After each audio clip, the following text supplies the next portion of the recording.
So good PN Sir Box, ito yung aparato mo. Blue setup with battery and solar panel 100 watts yan. Okay. So basic tutorials tayo sir, no. So nakauna yung breaker ng solar panel at breaker ng battery. Okay. So working, meron tayong load na isang flip fan yan, 20 watts at isang 50 watts na electric fan.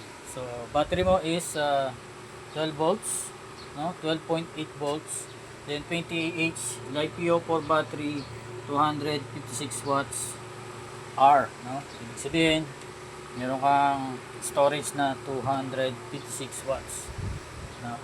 Then siyempre pwede ka rin dito mag TV electric fan at daytime, no, wala problema. Then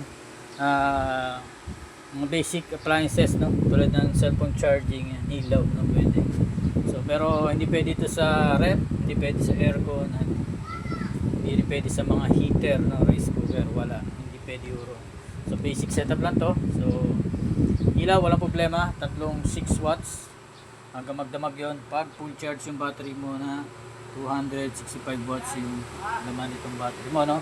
So ngayon malakas ang charging, no, 13, no, nag 13 kanina yan, so kasi may load dyan. Yan, ito yung solar panel natin, 100 watts yan. May facial o dual glass, no. So with TV cable na 20 feet yan, then battery cable din, no? So sasalpak mo na ito sa bahay, no, lagay mo ito sa wall, then battery sa ilalim. So yan, so patayin natin yung load natin, no, kung walang tao, no. Siyempre patulad sa bahay, tatanggalin mo yung mga load mo, no. So although pwede naman to iwan para ma-charge mo yung battery mo, no. Yan. Okay, so nakita mo tumaas yung voltahe dahil nga nag-charge siya. Then solar panel icon, blinking arrow, ibig sabihin ay nag-charge yung battery mo from solar panel to solar charge controller, then pupunta sa battery. Yan. Okay. So pagpapatayin mo sir, no, una yung solar panel, no. So para maiwasan masira agad yung SCC, no. So mawawala yung icon ng solar panel, then yung battery. Okay. So ang battery ay 20 Ah nga, full charge is 256 watts. Then pagbubuhay mo naman, unahin mo yung battery, no, breaker ng battery. Yan. Okay. So kita mo ay sumindi na kagad yung inverter natin, modified sine wave, 1000 watt surge, 500 watts ang continuous. Then ang low bat nito ay 11.5. So pag na-reach niya yung battery, o na-reach ng battery yung voltage na 11.5, mawawala LED red, mawawala ka ng kuryente, mawawala ng load ang 220 dito sa outlet mo. So kailangan mo i-charge yung kinabukasan, no. Then ang reconnect nito is 13. So bakit naging 13? Para umilaw uli yung LED red. Ang nakaset dito sa reconnection natin ay 1.5 plus 11.5 is 13. Okay, 13 volts, ilaw LED red, kakaroon ka ulit ng kuryente dito sa inverter, so working uli yung outlet mo. Okay, so sa ngayon, yan, kabit muna natin yung clip pan. Okay,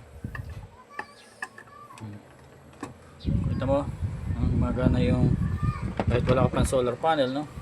Then ito, yan, electric fan. So pwede ka dito mag TV 32 inches, 45 watts lang naman yun, at kayang pumapababa yun sa pamamagitan na hinaan mo lang yung brightness. Ayan. Okay, so siyempre yung battery mo ay walang pagkukuhanan ng kuryente, so talagang battery lang nagpapagana ngayon. So ganyan yung mangyayari sa gabi, no. So kung gusto mo magtipid ay depende sa load. Kung ilaw lang at clip fan ay abuti ka na magdamag dyan sa battery na to, lalo na kung 50% o full charge yung battery mo. Pero siyempre meron tayong solar panel yan, so pag nag-charge ka, tataas ngayon ang voltahe mo dyan. Okay. So kaya niyang i-full charge yan within 1 day and a half, no? Full charge niya yung ganitong kalaking battery. Pero kung tirik ang araw, talagang mabilis mag-charge yan. So while using yan, wala problema. So makita ko sa'yo na nag-work yung solar panel mo, no. Nawawala kasi yung araw, no. Tanggalin natin tong mga load mo, makikita mo yung voltahe mo ay tataas yan. So yan, ibig sabihin nagcha-charging yung solar panel mo, no. So nawala ulit yung araw kanina, tirik na tirik. So salamat sa pagtitiwala, Sir Bogs, no? Pwede mo chat o video call, mag-add friend naman tayo, no? Then ship ko na sa ito bukas, no? Ngayon, ayan, video testing lang, babalutin ko muna.